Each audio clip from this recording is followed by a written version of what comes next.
I couldn't have enough. My head.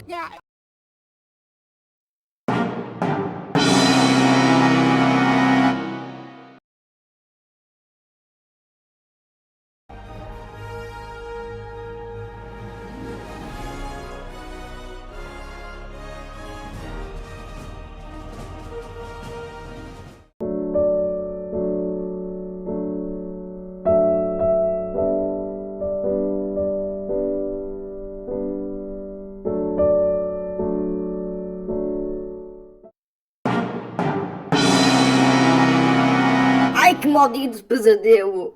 Eu estou querendo. Acho que estou num prédio em construção. Sai daqui, Ah, tá desapanhei! maldito!